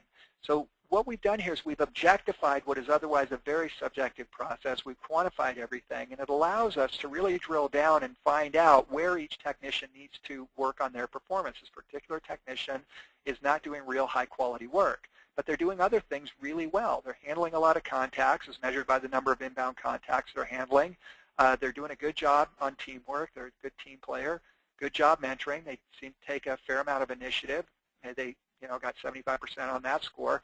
So you can use this second column from the right here to really pinpoint the strengths and limitations, the strengths and challenges of each person that work in your support organization. Moreover, you can take this score and you can compare it to everybody else in the organization. Now, what I'm showing here used to be fairly controversial, but it's really not anymore. Most organizations are pretty comfortable posting their agent scores in a place where everybody can see it. It doesn't have to be physically posted on the wall. It can be on a website that's used by the service and support organization. You don't identify individuals by their name. You don't want to be embarrassing people. That's not the point of this. But you do want to let technician number 27 know that they ranked 17th out of 25 for the month. You want to let technician number 11 know that they placed first. Technician number 32 placed second. You post this on a monthly basis, and the technicians can see how they rank, and they can also see what their trend is over time. What I've shown is 6 months of data here. And again, the intent here isn't to embarrass anybody, but what you want to try and do is for those that are underperforming, that aren't doing very well, you want to give them some tangible feedback that they can focus on to improve their performance. You want to give them some incentive to improve their performance. And for those that just can't seem to break out of the bottom quartile for whatever reason, they may, come to the conclusion that, this just isn't the job for me. They may self-attrit out, and that's not a bad thing. When somebody comes to the conclusion that they're probably never going to do particularly well in a job, it probably is a good idea for them to move on. So that's not a bad thing at all. So this scorecard does a lot of things for you. It objectifies the feedback you give to your individual agents. It pinpoints the areas where they can improve their performance. It shows them how they stack up relative to others in service and support. And for those that are perpetually not performing at a good level, they may make a tough decision for themselves and decide to move on, which, as I mentioned, is not necessarily a bad thing. Let's summarize what we've learned here today, and I want to leave you with some food for thought and some things that you can do going forward that I think will have an immediate and positive impact on your service and support organization. And I want to start with this comic that a client sent to me more than a dozen years ago, and it reads, "Delight customers, why can't we just satisfy them like we used to?" Well, customer delight is the same thing as customer enthusiasm. Remember our four-part model here, customer enthusiasm, customer delight, kind of the same thing. And so kind of tongue-in-cheek, why do we have to delight them? Why can't we just satisfy them like we used to? And the reason is that satisfied customers are not necessarily loyal customers. They're not going to necessarily want to do business with you. They may have no choice, but if they did have a choice, they would switch or possibly switch if mere satisfaction is your goal. So what you're after are creating enthusiastic customers, fans, delighted customers, whatever you want to call them. And here are the stakes. Now on page 77, what I'm showing is data from a survey that was done by MetricNet a couple of years ago. There were more than 1,000 large cap organizations that participated in this survey. We essentially went to companies that we knew, clients and non-clients alike, and we went to them and we said, we know you do an annual IT survey where you measure customer satisfaction with all of IT. Is it okay if we include a question with that, and we will consolidate the results from all the companies that participate, and we will share the results back with you? So there were over 1,000 that agreed to do this. And the question essentially, I'm paraphrasing here, but it said, what is it that drives your view of corporate IT? What drives your opinion of corporate IT? It was a multiple choice question, and we allowed 3 responses per survey, which is why when you add these numbers up, it's more than 100%. But the profound conclusion and the somewhat shocking conclusion is this. 84% of those surveyed said that the service desk is a significant driver of their opinion of corporate IT. Very important factor in their overall satisfaction with corporate IT. 47% said desktop support was a very important factor in their overall satisfaction with corporate IT. Now think about this. Service and support, on average, represents 4% of total IT spending. So if you've got an IT budget of, say, $100 million, you would expect to spend somewhere around $4 million on IT service and support. Now for that reason, many CIOs, CTOs, and other managers and directors tend to view service and support as an activity that's, it's keep the lights on, it's not terribly important, there's not much upside there. But the most effective service and support organizations are more savvy than that. And they realize that even though this might represent only 4% of our total IT spending, it has a disproportionate influence on what end users think of all of IT. And therefore, we're going to spend time, money, resources, whatever it takes to ensure that customers have the best possible experience. Now this makes sense if you think about it, because your average end user doesn't hang out in the data center or the NOC. They probably don't go to lunch with the people that work in IT or in application development and maintenance, but they do have frequent interactions with service and support. If you're like the average organization, you're going to get 2 contacts per month per end user in your service desk, and you're going to get 1 contact or ticket every other month per end user in desktop support. So you add that up and it's about 30 contacts per year. Now that varies quite a bit. That's 30 contacts per end user per year. That varies quite a bit. In the energy utility industry, for example, it's far less than that. And if you look at financial services, it's significantly greater than that. It's more than one contact per week. So it varies quite a bit. But the point is that these end users have frequent interactions with service and support. And so service and support has a special opportunity as well as a special responsibility. The opportunity is that if you can drive a positive experience at this interface, that has far-reaching implications and ramifications and reverberations throughout the organization and reflects positively on all of IT. By contrast, if you don't have the resources and you don't have the training and the skills and the tools to provide a quality interaction at this interface, just the opposite happens. In other words, end users tend to project their experiences with service and support onto all of IT. And so if I'm a CIO or a CTO or some senior leader in IT and I see this and I understand the implication, I know exactly what I'm going to do. I'm going to make sure I provide enough resources, not just dollars and technology and headcount and office space to service and support, but I'm going to devote my personal time and attention. If I can't get there personally once a week, I'm at least going to call them once a week. and I'm going to talk to them, find out what are your big challenges, what are your big issues, what can I, Ms. or Mr. CIO, CTO, director, whatever, what can I do to allow you to deliver higher quality service to our end users? Because what you do reflects on all of IT, and what all of IT does reflects on me personally. In other words, this is job security. If I want to bottom line it, this is job security for senior leadership in IT. And it's a high leverage opportunity to make investments in training tools, technology, headcount, and your own personal time and attention in order to drive a positive experience and hence drive a positive view of all of IT. So let's talk about our four-part model. We looked at performance measurement, less is more, diagnosis, you should be benchmarking once a year, prescription, action planning, pretty straightforward. Once you've done your benchmark, it's usually pretty obvious what you need to do. But then you've got to act on it. You have to have the strength of conviction to move forward and actually do something with the insight that you've gained from the performance measurement, the benchmarking, and the action planning that you've done. So when it comes to KPIs, less is more. The 80-20 rule applies here. You should also have a balanced scorecard. Pretty easy to construct. I've created a model for you in this presentation. Secondly, you should be benchmarking on an annual basis. Select a peer group that looks like you in terms of the support provided. I gave examples earlier of if you're doing Microsoft Office support from your service desk, you should compare yourself to other desks like that. And if you're doing Oracle and SAP support, you should compare yourself to other service desks like that. Use the KPIs we've defined, the short list of KPIs in this presentation. Look for performance gaps. And then, most importantly, make sure that you can understand why that gap exists. If your costs are high, you need to figure out why. If your customer satisfaction is low, you need to figure out why that's the case as well. Then develop action plans based on the gap analysis and the best practices that we presented here today. You don't have to hit a home run on every action item. Go after the low-hanging fruit. That's the low risk. Those are the low-risk, easy wins. Do what's realistic, but every action you take should have the effect of either reducing your costs or improving customer satisfaction, or both. If it doesn't result in one or both of those, cost reduction or improvement in customer satisfaction, it's not worth doing. It's as simple as that. So every item in your action plan needs to have the effect in the long run of either containing costs or improving the quality of the customer interaction. And finally, implement your action plan. Build buy-in right up front. Assign ownership and accountability to make sure that those who are responsible for implementing the action plan are held accountable. Put performance goals in place, as I mentioned, and they need to be driven down to the individual level.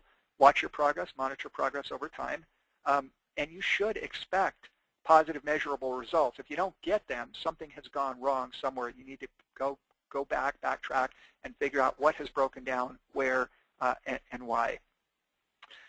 So when it comes to KPIs, performance measurement should be viewed holistically. KPIs are not there just to track and trend your performance. They are there to enable you to diagnose strengths and weaknesses within the organization, to develop action plans to improve your performance in those areas where there's a negative performance gap, and ultimately to give you the strength of conviction to move forward with those action plans. In the near term, you should expect and get improved performance. Your ultimate goal with the well-developed performance measurement and management discipline is world-class performance. So effective performance measurement and management is, in fact, the key to becoming world-class. It's the key, but the key to getting results is to take action, this final step here.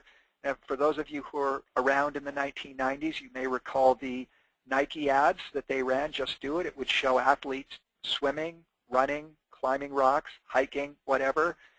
And there was very little verbiage through these ads. It would show these athletes competing, and at the end, they would say, just do it. And that's really what the action, the final element of our best practices model is all about. When you get to the point where you've done your measurement, you've done your benchmarking, you've done your action planning, at that point, there's no choice but to just move forward and do it. Now, I want to give you 5 ideas moving forward that you can take advantage of here in the near term. One of them would just be to go to our website. And by the way, I'm going to get to questions in a few minutes. I know that we've got quite a few questions queued up. But before I do that, I just want to make these few closing remarks. And the first thing you can do is go to our website, become a free member. You can also follow us on social media. And in fact, in the presentation itself, which I'll be sending to anybody who completes the survey at the end of today's webcast, all the links are in here so that you can follow us on LinkedIn, Google+, Twitter, Facebook, YouTube, etc. sign up for a future webcast I'm sorry, had the wrong dates there. Next month, we're going to be looking at KPIs for desktop support, and the month after that, we are going to be looking at KPIs for the call center. So May will be desktop support KPIs, and June will be call center KPIs. So if you want to sign up for those webcasts, they're always free of charge. You can go to our website and sign up. Our content library, our resources are always free. We don't charge you for anything on our website. You do have to become a member, which is a very straightforward process. You just fill out a form and you become a premium member, and that gives you access to all of the content that's behind our firewall. If you're interested in benchmarking, we offer peer group benchmarks, which are the most comprehensive and diagnostic. Industry benchmarks, which you can download directly from our website. And for those do-it-yourselfers, we will sell you a benchmarking data file if that's what you're looking for. As I mentioned at the beginning, we also offer the one-year path to world-class performance. We guarantee that within 12 months, we will help you achieve world-class performance in your service and support organization. Now, you can reach MetricNet in the United States at this phone number. It's 703-992-7559. On our website, there are plenty of forms you can fill out to reach us, or you can just shoot us an email, info@metricnet.com. Now, for those who have time to stay on for a few more minutes, I'll be answering any questions that you typed in during the webcast. And for those who must exit the webcast at this time, I want to thank you for attending the session. I do hope you found it to be informative and insightful.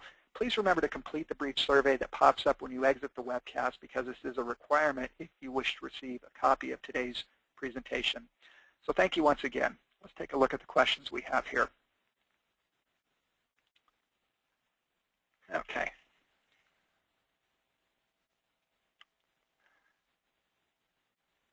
Let's see. First question, how to measure agent satisfaction? And this is from Robson. Agent job satisfaction should be measured at least once a year. It doesn't have to be measured continuously. Generally, a short survey, it only takes about 20 minutes, but typically you're going to ask 3 or 4 questions, Robson. You're going to ask what the agent thinks about the training that they get, what they think about the coaching that they get, what they think about the technology tools that they have, and you want to ask them, there needs to be one question that kind of bottom lines it, overall, how satisfied are you with your position here at company XYZ? Generally, these questions are scored on a scale of 1 to 5. 5 means that the agent is very happy with the training, with the career pathing, with the coaching, etc., and a 1 is just the opposite. And the way you measure agent satisfaction is based on the final question, which is overall, how would you rate your satisfaction with your position here? 5 being excellent, 4 being good, 3 being fair, 2 being needs a lot of improvement, 1 being, I'm looking for another job. I don't like this job much at all. It's pretty simple to set something like that up in SurveyMonkey. There are plenty of free online tools where you can set up a survey like that. You should be measuring it, like I said, at least once a year. If you go to our website, go to our resource library, you will find a free agent job satisfaction survey that you can download there. Okay. From Marmar, and I hope I'm pronouncing that correctly, in the agent utilization calculation, do we include Service Desk 2 and service requests? Okay, I'm not sure what Service Desk 2 means. I don't know if that means desktop support and service requests. Essentially what you're trying to do, Marmar, when you're measuring utilization is you want to look at the work performed divided by the work capacity. So the work performed is the number of inbound contacts or tickets multiplied by the average contact or ticket handle time. The work capacity, I mentioned earlier, 21.5 days per month multiplied by 7.5 or 8 hours per shift multiplied by 60 minutes to get the units right. So you've got work performed divided by work capacity. So if you do include Service Desk 2, and again, I don't know what that means. I don't know if that means desktop support. If you include them in your numerator, you have to include their capacity in your denominator. The point is that numerator and denominator have to match in terms of what is included in the scope of your work performed and your work capacity. So work performed is the numerator, work capacity is the denominator. You have to make sure that if you include headcount or functionality in the numerator, you also include that capacity in the denominator. Okay. Second part of your question is, in order to get the performance range, worst to best, we need to be benchmarked, correct? Ideally, that's true, Marmar, is that you want to have a benchmark that shows you what the typical range would be, best performer, worst performer. Short of that, you can, there's kind of a sort of a shorthand way that you can come up with those metrics. You simply ask yourself for each of the KPIs in your scorecard, what is the worst possible performance you would expect your own organization to achieve, and what is the best possible performance you would expect your own organization to achieve? And you want to create a range there so that your current performance is somewhere about mid-range. So let's say, for example, that your current cost per contact is $20, and you think the worst you could possibly do is $30, and the best you could possibly do is $10. Well, you're mid-range. You're at 50%. You're halfway between the worst and the best. So absent benchmarking data is the right way to do it. But if you don't have benchmarking data or don't want to take the time to do benchmarking, you can just ask yourself, what is the best performance we could possibly expect to achieve, and what is the worst performance we could possibly expect to achieve? And try and pick those values so that you're roughly midway between the two. Otherwise, you're going to be picking values that are already very close to how you're performing, and your scorecard is going to make you look like a hero. And that's really not the point of a scorecard. The point of a scorecard is to encourage you to move in the right direction. That is to have a positive trend over time. So that's how I would suggest coming up with the min-max, or the worst and best, ideally through benchmarking. If you can't do that or don't want to do that, then just do a mental thought exercise and ask yourself what's the worst and what's the best we could possibly expect to achieve on this metric. Question from Sarah. So your ASA metric is like our MTTR. I don't think so. ASA is average speed of answer. MTTR is mean time to resolve. So you could have an average speed of answer of, say, a minute, meaning that it takes you on average a minute to pick up the phone when somebody calls. But your mean time to resolve might be 8 hours, meaning that from the time you open a ticket until the time you close it, you're looking at 8 hours. So ASA is not like MTTR. MTTR is the mean time to resolve from the time you open a ticket until the time you close a ticket.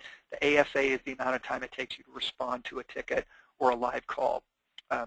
Specifically a live call, that's what average speed of answer is. Okay, so question for Vicki. What did you say the average agent to total FTEs were? It's in the high 70s. It's about 78%, Vicki. So if you look at your agent headcount, you divide it by total headcount in your service desk, 78% would be average. If you're above that number, in general, that's a good thing. You don't want it to get too high. If you're at 90%, it says you probably don't have enough supervision, and the management span of control has gotten too broad.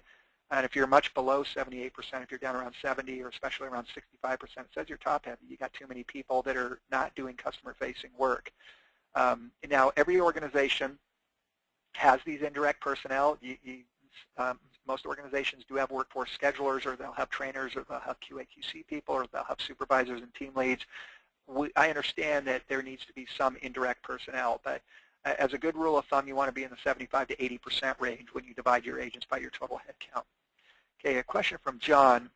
What can you do if you cannot perform a benchmark due to security issues or lack of peer group? I mentioned, John, a moment ago that you can still construct a scorecard and just go through sort of a thought exercise, which is what's the best I could perform on these metrics, what's the worst I could perform, and then you could track your performance over time. The problem is, and I've used this analogy before, let's say that there's an obese patient that goes into a doctor, and I'm just making these numbers up. I've never known anybody like this, but let's say there's a 500-pound person that goes into the doctor, and the doctor says you're really overweight and you're putting your life in danger. You need to get, you need to lose some weight. So the person goes off and they, change their diet, they exercise a little bit. They come back 6 months later and they weigh 450 pounds. Okay, they're still grossly overweight. They're moving in the right direction, but they're still nowhere in range of what would be considered a healthy weight. This is the danger of just benchmarking against yourself, is that you might be moving in the right direction, but unless you have that external comparison, you could be so far off of the industry averages and still think you're doing a good job. So if your CSAT is steadily going up and your costs are steadily coming down and your balance score is steadily improving, you might still be miles away from the average of your peer group. So if you're really constrained, I've heard this before, particularly I live in the Washington, D.C. area, and there's a lot of DOD and Homeland Security stuff that goes on in this area. And we sometimes hear from service and support organizations that because of security issues, they can't be benchmarked. But In most cases, that turns out not to be true. Usually there's a workaround, and usually there is a way to at least get government service desks to be compared against each other, from CIA versus DOD versus DHS, Department of Homeland Security, et cetera. So I would encourage you to explore all avenues to find a benchmarking peer group, and if you can't do it, you really don't have much of a choice but to go through, as I mentioned, just benchmark against yourself over time to see if the trend is in the right direction. Okay, question from Robert. I need help finding and understanding what the best practices are. We have a good service desk, but sometimes I feel like we're flying blind because we don't know what exactly are the best practices. Robert, we have numerous resources on our website, on the resource library. We've got a best practices webcast that's recorded there, and also the slide deck is there. You don't have to fly blind. It's pretty well under, and you also don't have to go and take a whole bunch of courses in ITIL and ITSM to have a great service desk. In fact, I consider that a very roundabout way, investing in ITIL and ITSM. Not that that's bad, but it doesn't get you to world-class performance as quickly as benchmarking will, and as quickly as just understanding what industry best practices are. In our online resource library, you will find recorded webcasts, you'll find white papers, you'll find all the material you need to understand what it means to be a world-class service and support organization, not just from a performance perspective, but also from a process perspective. In other words, what do you look like? What does your strategy need to look like? What does your human resource management look like? What does your ticket handling processes and procedures look like? What does your performance measurement discipline look like? We've just talked about that. So if you follow the practices that we've outlined over the last 90 minutes here, you're going to be world-class when it comes to performance measurement and management. But then there are two more. There's technology, and then there's what we call stakeholder communication. So those are the 6 key components of best practices, and then within each of those components, there are specific practices that you need to engage in order to achieve world-class performance. But I would encourage you to benchmark to see if you really are as good as you think you are. It sounds like you think you're pretty good, which is, you probably are. But a benchmark will tell you for sure how well you're performing. And then the resource library that we offer online will give you a wealth of material to determine what those best practices are. Okay. Next question. This one's, again, from Marmar, part 3 of the first question. In the cost per contact calculation, do we use the number of incidents worked or not necessarily resolved? In cost per contact, generally, Marmar, we look at incidents worked. If all you're doing is passing something along, meaning that you fill out a ticket, you escalate it or pass it along, we generally don't calculate, we don't include those because it dilutes the cost and it makes you look better than you really are.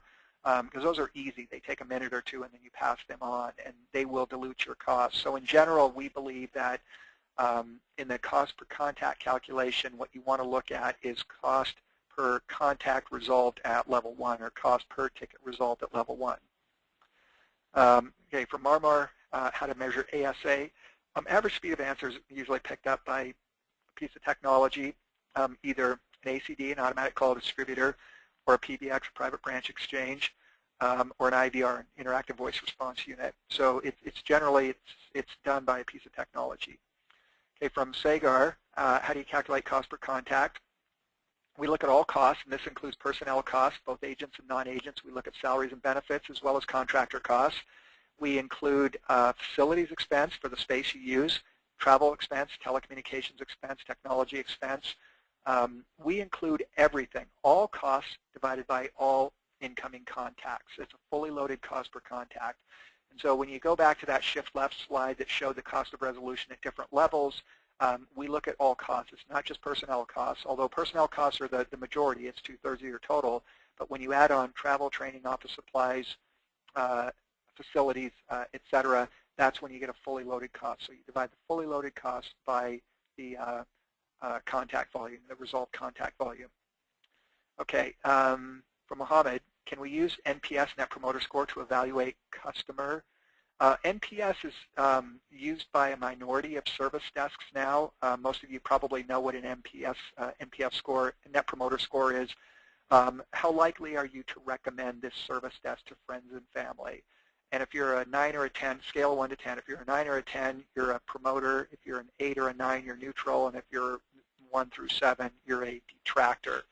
And a Net Promoter Score can range from -100% to +100%. And an NPS of 50% believe it or not, is a really, really good score.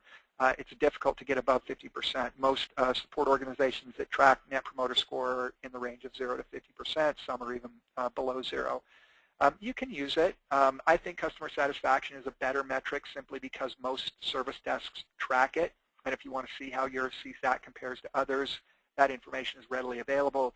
There's not nearly as much NPS information available. And Net Promoter Score does tell you something different.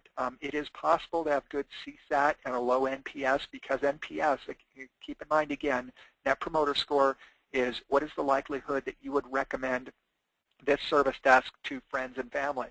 So they may be thrilled with their interaction, but they may be unwilling to recommend to friends and family. So CSAT and NPS don't necessarily correlate. They don't go hand in hand, and NPS oftentimes tells you something very different than customer satisfaction, which is why it hasn't really caught on in a big way in the service desk environment, or in the desktop support environment for that matter.